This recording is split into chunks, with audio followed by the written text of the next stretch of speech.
بسم الله الرحمن الرحيم نحمده ونصلي على رسوله الكريم أما بعد. Rasulullah sallallahu alayhi wasallam is reported to have said in a hadith, a person was in a jungle when all of a sudden he heard a voice in a cloud saying, "Go and water the orchard of so and so person." On hearing that voice, the cloud moved and poured heavily on a stony place. All the water collected in a drain and began to flow. This person began following the water and saw that a man was standing in his orchard and was sprinkling water with a spade. This person asked the gardener, "Ya Abdullah, O servant of Allah, what is your name?"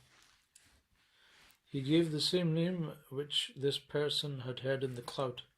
Thereafter, the gardener asked this person, "O servant of Allah, why are you asking my name?" He replied, "I heard a voice in that cloud, whose water this is, taking your name and asking it to pour water onto your orchard. What do you do in it that is so acceptable?" He replied, "Now that you have asked, I will have to inform you. I look at its total produce, and from there I give 1/3 in sadaqah and charity. Another third I keep for myself and my family, and the last third I reinvest into this orchard." So this is a hadith. Maybe the Messenger of Allah sallallahu alaihi wasallam was talking about a person from the people of the past nations. Nevertheless, the reason is evident why this person had so much barakah in his orchard, and that is that 1/3 of his wealth, or produce rather, of the orchard was given in charity in the way of Allah subhanahu wa ta'ala, and hence why he experienced the barakat of this, as is mentioned in the story, as well as keeping 1/3 for him and his family, and 1/3 which was reinvested into this orchard.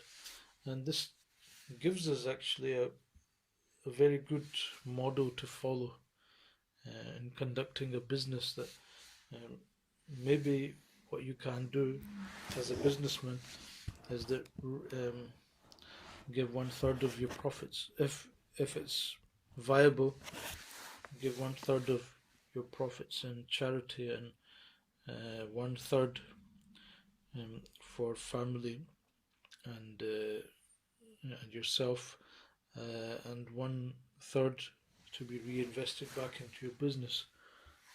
So this if it is possible, this is the best model to follow. You can include within the charity your taxes, the 1/3, inclusive of taxes, and inshallah, this is another point, additional to what is mentioned here, is that don't be afraid of the taxes, because inshallah al-Aziz, there are taxes to some extent, in some way or another, go to good causes, and if you have that intention of spending that tax money that you're giving to the government, that it will go to good causes, inshallah, with the intention of good, then inshallah you'll experience the barakah of that. And this tax that we give, inshallah, this will also be inshallah counted as sadaqah, as well as to top it up, as well as sadaqat in general,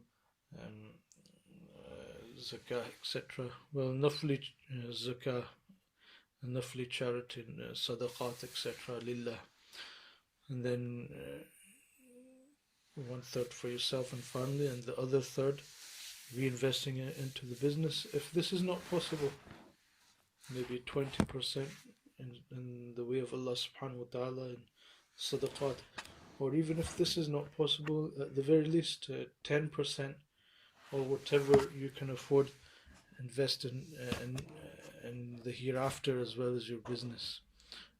Invest that percentage, set aside a certain percentage to give in the way of Allah subhanahu wa ta'ala from profits or income, etc. Whatever is easy and affordable and comfortable for yourself.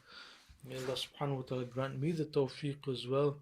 And because this person was running his farm for the sake of Allah subhanahu wa ta'ala, he was conducting his expenditure in a manner that was most pleasing to Allah subhanahu wa ta'ala, setting aside a portion to give in the way of Allah subhanahu wa ta'ala, as well as reinvesting in the business and spending upon himself and his family. May Allah subhanahu wa ta'ala grant us the tawfiq to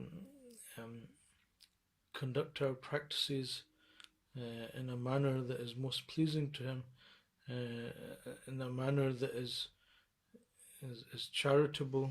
Okay, so it tells us the barakah of giving in the way of Allah subhanahu wa ta'ala. Because of this, the person mentioned in the hadith, it was accepted by Allah subhanahu wa ta'ala so much that the second person heard his voice in the clouds, and he experienced his work being done in unseen ways. And when one becomes Allah's, Allah becomes his. Man kana lillahi kana Allahu lah. Okay, so this is another point, that when we become Allah's in every matter, then Allah becomes ours and He suffices for us. وَمَنْ يَتَوَكَّلْ عَلَى اللَّهِ فَهُوَ حَسْبُهُ. Whoever has trust in Allah subhanahu wa ta'ala, Allah becomes enough for him. Allah will suffice for him.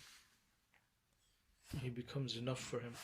May Allah subhanahu wa ta'ala grant us that tawakkul, that strong bond and love with our Creator, that we conduct ourselves physically, monetarily, and verbally in a manner that is most pleasing and beloved to Him. And may Allah subhanahu wa ta'ala in every matter make us His and become ours. أقول قولي هذا أستغفر الله لي ولكم ولكافة المسلمين فاستغفروه إنه هو الغفور